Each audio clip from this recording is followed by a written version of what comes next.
Ka pasur zëra nga opozita, nga analistë të cilët underground thohet që ka marrë një goditje nga Trump zoti Rama. Besoni që mund të ketë një goditje të fortë për Ramën në këtë periudhë? Pare edhe se ai nuk ka pasur asnjë vizitë, po themi, në Amerikë, qoftë edhe kur ishte Asambleja e Kombeve të Bashkuara. Rama e ka marrë goditjen. Rama e ka marrë të prerë. Unë kam thënë herë të tjera që kur ky personi fshi fotot me Sorosin në nëntor, sepse fitoi Trumpi, priti të merrte një okay, pra një takim 30 sekonda me Trumpin apo një foto, nuk e mori dhe ka marrë një jo të prerë, pastaj i shkoi Sorosin dasëm. Pra vetëm ja zgjidhja e Ramës tash është një alibi që mua Trumpi mua bën personale.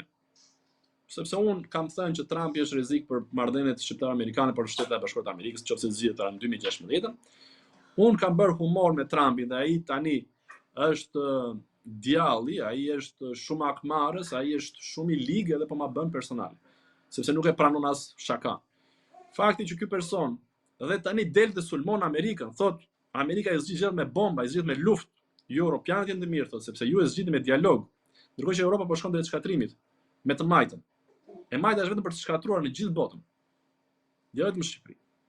Ky del të sulmon Amerikën. Ky po rrezikon dhe marrëdhëniet e Shqipërisë me Amerikën. Pavarësisht se Shqipëria dhe Amerika kanë një lidhje shumë të fortë.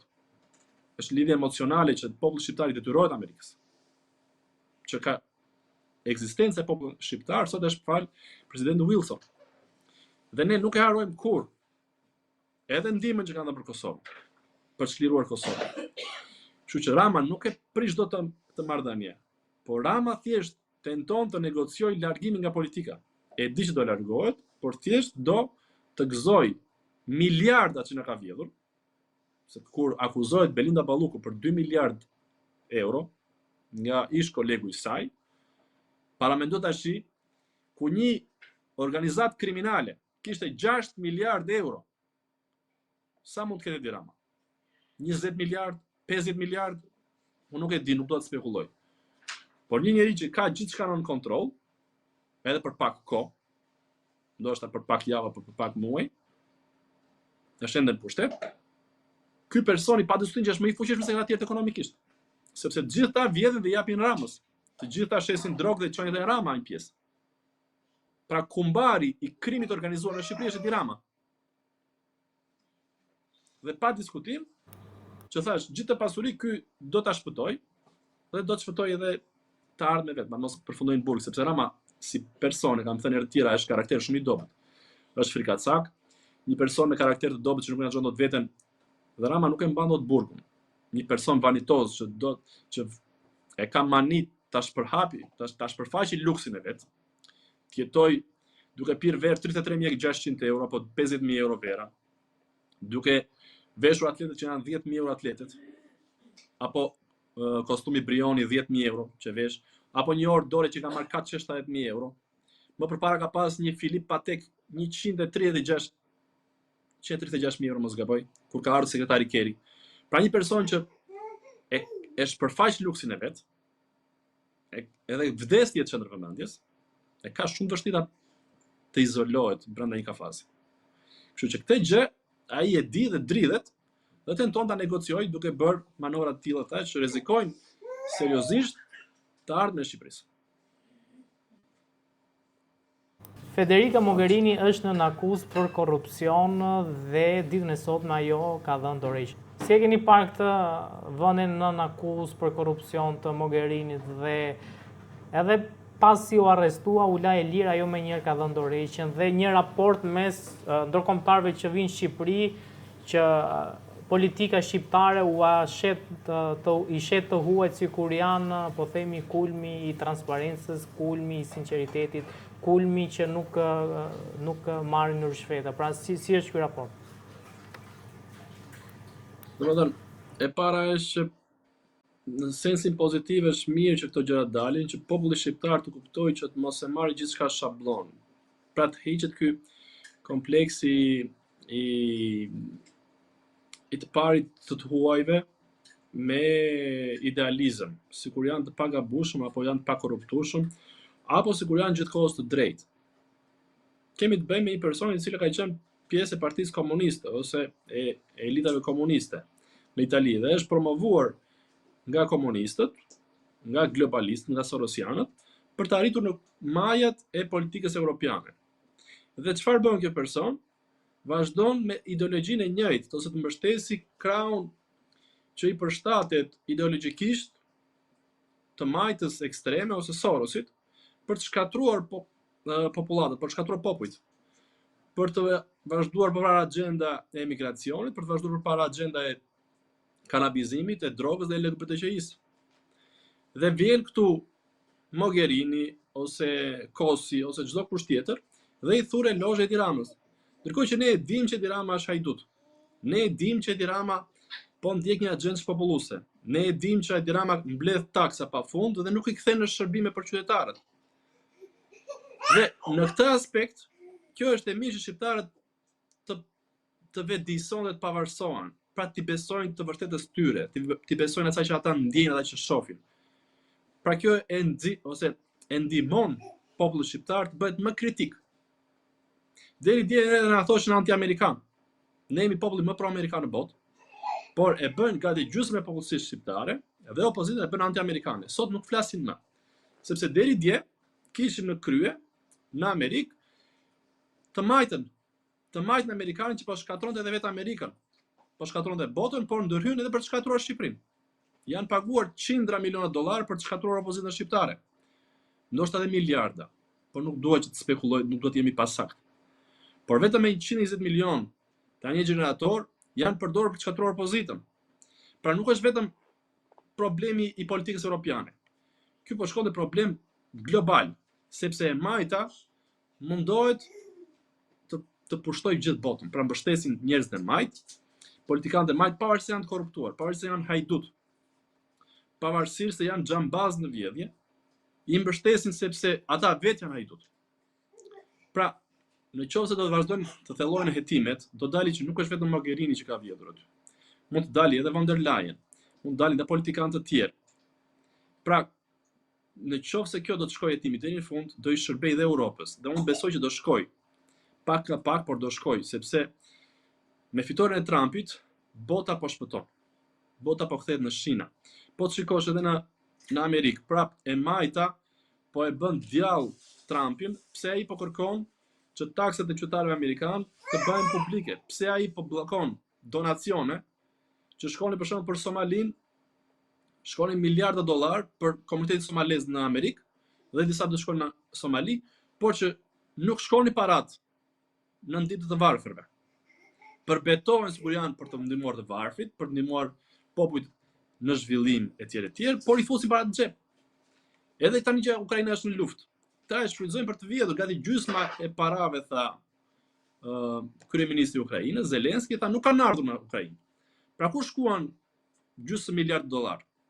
Sa ishte, mos gabojmë me shifrat tash. Gjysma e donacione që u nisën për në Ukrainë nuk shkuan. Nga ana tjetër, fakti që dha donation tregon që ka më tepër maturi, do ta kishte edhe Belinda Balluku këtu, siç e ka treguar Ilir Meta më përpara kur akuzua dhe dha donation, siç e tregoi edhe Samir Tahiri pari se hezitoi në momentet e para, por e dha donation, do ta japi edhe Belinda Balluku. Do ta japi edhe Edi Rama donation. Sepse nuk ka mundësi që të gjithë këta të dalin hajdut dhe Edi Rama nuk është i përzier. Edi Rama nuk digje. Kjo nuk qëndron. Po thash fakti që po dalin politikan të Europës të korruptuar dhe të përfshirë edhe në afera këtu në Shqipëri. Pra kjo zonja Vlautin, bleu një vil në një kompleks rezidencial shumë të shtrenjtë, por e bleu me 3 fishin e vlerës. Pra nuk është vetëm Mogherini, ishte edhe Vlautin përpara, që mbështeste Ramën dhe reformën drejtësi. Këto kanë mbështetur edhe ndarjen e Kosovës. Pra politikan të cilët vinë për ta shkatruar Shqipërinë. Ne kemi pasur këtu, në mos gaboj, 41 aplikime për ambasador të Bashkimit Evropian, ndërkohë që në Finland ishte vetëm 1 aplikim. Për çfarë vinë këta këtu? Në një vend kaq të varfër që është tranzicion, që ka probleme me drogën, me emigracion, me kriminalitet, me korrupsion etj. Këta vinë për të vjedhur. Këta aplikojnë kaq shumë sepse e shikojnë si një hambar ku mund të përfitojnë para pafund në offshore. Dhe të gjitha lidhjet duhen hetuar. Edhe ky kolegji evropian, që do ndërtoj dhe gjëja do ishte në ndërtim tani në Shqipëri. 5 milion euro i ka vjedhur Velia me Ramën vetëm me projektin. Megjithatë është një projekt që shkon 5 milion euro. Ta sikur do ndërtonin një 5 miliard euro këtu dhe i duhet një projekt shumë i madh. Vetëm me projektin ka vjedhur 5 milion euro. 7 milion euro ishin për studentët shqiptar. Ishte një vendim i qeverisë Berisha për ta bërë korpusin universitar. Dhe kjo u la pas dore. Dhe ja dhan këto 7 milion euro kolegjit evropian gjoja. Ka shkuar fatura 22 milion euro. Dhe këtu Rama me Mogherini janë përfshirë bashkë. Por, duke qenë se Rama e ka të vështirë të marrë përgjegjësi, u del në mbrojtje hajdutëve. E thot Zoti bekoft Mogherini, na thua se Mogherini na kishte shpëtuar ne nga një tragjedi e madhe. Kishte ardhur për të marrë lek Mogherini këtu dhe për të dëmtuar popullin shqiptar, jo vetëm opozitën, sepse kur godet opozitën që dëmtuar shqiptarët, nuk është problem se kush do vinë pushtet. Një parti apo një parti tjetër. Problemi është a qeveriset mirë ky popull apo jo? A zhvillohet Shqipëria apo jo? Ne sot jemi kthyer në komunizëm. Sot monopolin e mbajtjes së ekonomisë gjallë ka shteti.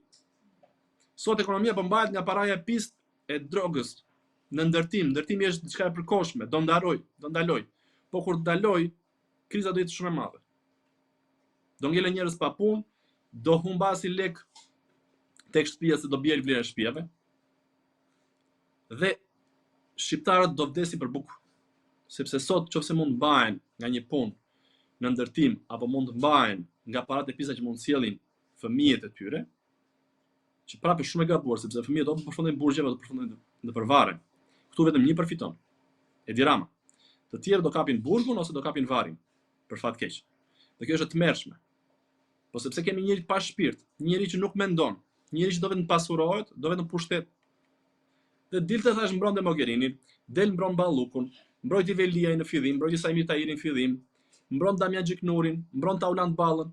Pra të gjithë njerëzit e korruptuar ose janë në akuzë për korrupsion masiv, Rama i mbron sepse është bashkë me ta. E mira tjetër është që duke qenë se të gjithë po goditen, edhe rjeti i Sorosit në Europë po goditet, Sorosi ka një bazë shumë të fortë në Shqipëri, do goditet edhe kjo bazë, dhe si dëm kolateral nuk shpëton as Rama. Edhe Rama do vuaj pasojat. Për mua Rama dy zgjidhje ka, o në burg, dy rrugë domethënë, ose në ekzil, që të mos e pranoj askush, e të bredi në përbot, ose të përfundoj në Bielorusi apo në Korenë e Veriut. Kaq ka Rama. Si e vlerësoni lëvizjen e Ervin Salianit ku ka nisur foltoren nga Durrësi ditën e tjeshme? A duhet kishte bërë më shumë brenda strukturave se sa të dilte në publik dhe të fliste, po themi, për çfarë nuk shkon në parti? Shiko, edhe Saliani, për të gjithë personat që i bashkohen, e para duhet të jenë të sinqert me elektoratin, jo vetëm me elektoratin e djathtë, po me gjithë shqiptarët. Ka patur zgjedhje apo nuk ka patur zgjedhje? Në qoftë se thua që kjo është çështje se dikush duhet të ikë, duhet të vijë unë, janë të gjithë njerëzit jashtë realitetit politik, ku ne po jetojmë. Dhe nuk arrin të dalin jashtë egos tyre. Edhe unë s'kam qenë kandidat për deputet. Por unë vazhdoj të punoj sepse unë e di që zgjedhjet janë vjedhur. Dhe puna nuk është për një karige. Apo një karige opozitare, se ndoshta disa njerëz janë mësuar që në opozit fitohet edhe je i qetë se s'akuzon njeri. Pra mund t'i vesh gjop dikujt, edhe ti do marrësh ato lekë që të duan, edhe vazhdoni qetë sepse nuk ke kokçarje. Por në situatë ekzistenciale ku është Shqipëria sot, dhe me aq vuajtje sa kanë, jo vetëm demokratët, që nuk shtyjnë dot muajin, po gjithë shqiptarët, që u dridhet mishi kur shkojnë e pagojnë faturën e dritave të ujit, që nuk kanë lek të mbushin frigoriferin me ushqime, që nuk kanë mundësi të bëjnë një palë pushime, apo nuk kanë lek të bëjnë ilaçe, apo nuk kanë mundësi të shërbejnë prindërve të sëmurë. Ne duhet kalojmë vetveten. Ne duhet që secili të japi më shumë nga vetja, sepse në fund do të jenë gjithë të fituar. Pra unë nuk do të hyj më tepër në analizë me Saliani apo këto tjetër. Thjesht po i them të gjithëve diçka. Nëse bashkohemi, nëse nuk ka tentativa për përçarje, Të gjithë do jenë të fituar. Në një mënyrë ai tjetër. Do jenë të vjedhur, do të pagojnë më pak detyrime ndaj shtetit, do kenë mirëqenie më të lartë ekonomike, do kenë më shumë shërbime dhe pastaj kush e meriton do e marrë dhe një post për të vazhduar karrierën e vet. Por karriera e çdo kujt, e Salianit apo çdo kujt tjetër, nuk mund të prevalojë mbi interesin publik të demokratëve të gjithë shqiptarëve. Se çfarë kanë, mund ta zgjidhin brenda partisë. Lëvizje për të krijuar fraksione në një kohë ku pushteti është shumë i dobët, por qëndron në këmbë vetëm duke propaganduar nga mëngjesi në darkë sa dobët është opozita, kjo është ushqim për pushtetin. Pra njerëzit kuptojnë që, okay, Rama ka vjedhur, pas ka vjedhur ai shumë vota, dhe problemi është tek PD-s, PD pas ka përçarje apo nuk kanë marrëveshje me tjetër, apo ka fajin X apo Y. Nuk do të përmend asnjë emër, se nuk është çështje emrash. Edhe un po të jem, çfarë do që të jem, ku do që të jem, do përballem me bandat. Unë shikoj rrjetet sociale reagimin që marr. Do më shajnë edhe mua. Po supozojmë që iku Berisha, s'është më. Do thon për atë që do drejtoj PD-n, është kukull e Berishës, është zari i Berishës, është lodra e Berishës, e komandon Shkëlzeni, e komandon ai tjetri, e komandon ky. Pra propaganda do vazhdoj të bëjë të njëjtën gjë dhe do vazhdoj të vjedhë. Këta njerëz që duan të bëjnë karrierë politike, e kanë guximin të kalojnë vetveten dhe të kërkojnë bashkim të gjithanshëm, sepse nuk ka zgjedhje tash. Nëse ka rregulla të qarta loje, janë zgjedhje lidhje të ndershme, po e ka fajin Ergesi, e ka fajin X, e ka fajin Y.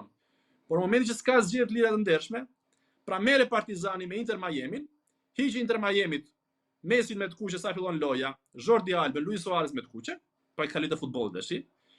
Jepi dhe 7 penalti Partizanit, do fitoj Partizani. Nëse ti merr lider të opozitës dhe i fut në burg, e kalon ndjekje penale, nëse ti ke kapur gjitha mediat dhe propagandojnë nga mëngjesi darkë që është keq opozita, apo ne punë të kemi mirë.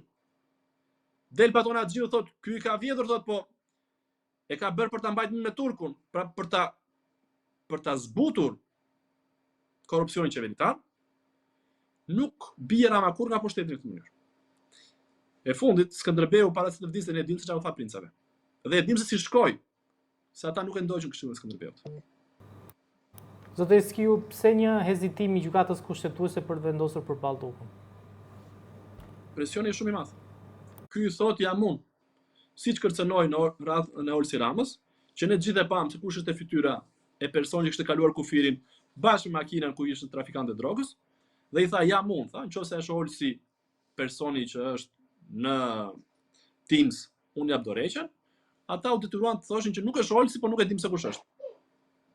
Ndërkohë që nuk e morën ta Uland ballën, të pyetët thoshte që ti ta Uland me që na thua që e di se kush ishte ky personi se ne s'po e gjejmë dot. Por shqiptarët e panë që ishte Olsi Rama. Ne e njohim Olsi Rama. Edhe në rast gjykatë kushtetuese po i thotë që nëse kapet balluku, kapem unë. Sepse kjo po më kërcënon. Kjo më thotë që nuk bën burg për mua. Siç bëri Sajmir Tahiri, siç bëri Ilir Beqa, që më ka hapi gojën. Damian Gjiknuri realisht nuk e ka pranuar burgun për Ramën. Kur doli skandali me Gonigalit, po t'ju kujtohet, Damian Gjiknuri tha, unë e kam takuar me Gonigalit, por me porosit të Ramës. Pra ti e të vinë, nëse më shet mua, unë do flas. Dhe presioni të gjykatës kushtetuese është shumë i madh për t'i dhënë kohë Belinda Ballukut që të shkatrojë gjitha provat që mundet ajo, pavarësisht se provat janë hapur tash. Ata kanë qenë në takim dhe ka foto, kanë qenë 3 persona: Edi Rama, Belinda Balluku, Arben Ahmetaj, me personat që kanë marrë tendrin e tunelit Llogaras disa javë përpara. Arben Ahmetaj thotë që ky tender është vendosur nga Rama. Personat që kanë fituar janë ata persona. Tendri ishte 140 milion, i fryrë, sepse Kroacia ka bërë me $100 milion parafërsisht të ngjashëm tunelin, por më të sigurt dhe me më shumë korsi. Pra 2 në ikje, 2 në ardhje, jo 1 në ikje, 1 në ardhje siç kemi ne. Edhe një emergjencë. Dhe kanë bërë për gati $100 milion. Ne kemi bërë $190 milion. Dhe kemi vjedhur 2 ura aty, kemi vjedhur një rrethotullim që njerëzit mos shkojnë nga rruga e vjetër, pra të ngjisin qafën e Llogaras, të ndalojnë të hanë një drek aty, të ndihmojnë komuniteti vendas, të punojnë bizneset, e kanë nxjerrë jashtë loje vetëm për të vjedhur. Sepse nuk u mjaftojnë që kanë vjedhur 97 milionë euro tuneli Llogaras, po duan të vjedhin edhe me taksën që të kalojë aty vazhdimisht. Pra duan të marrin edhe 10 euro për çdo makinë që kalon. Dhe thash, gjykata kushtetuese është në presion jashtëzakonshëm. Provat nuk mund të fshihen, ta janë grupi strukturuar kriminal, por thjesht po marrin kohë, si çdo herë tjetër për të ulur pak edhe presionin popullor. Po të kujtoni edhe një gjë, kur Arben Ahmetaj e denoncoi për herë të parë Edi Ramën, në intervistën e parë që bëri, Rama pothuajse u lëshua komplet. Për 3 ditë nuk ka folur, as i socialist nuk guxonte të fliste, dhe thanë që mbaroi kaq ishte iku pushteti ynë, por tha do ja përgjigj 11 mars apo 11 shkurt kur ishte në asamblenë e Partisë Socialiste. Dhe nuk e dha përgjigjen. Pse ky nuk i përgjigjet ish zëvendësit vet? Pse ky person nuk i përgjigje për asnjë gjë? Sepse nuk ka ku dali. Njëherë që dha përgjigje për luftar hysën, doli që njëri thoshte ndryshe, tjetri thoshte ndryshe. Pra nëse ka një prokuror që do ta bëj punën me ndershmëri deri në fund, kur 2 persona japin deklarata të ndryshme për të njëjtën çështje, për të njëjtin takim, këta po gënjen dhe kanë diçka që po fshejnë. Thjesht është tash tentative Ramës, presioni jashtëzakonshëm në gjykatë kushtetuese për të marrë kohë. Kaq, dhe për të arritur një marrëveshje me partnerën ndërkombëtar për të shpëtuar kokën e Edi Ramës.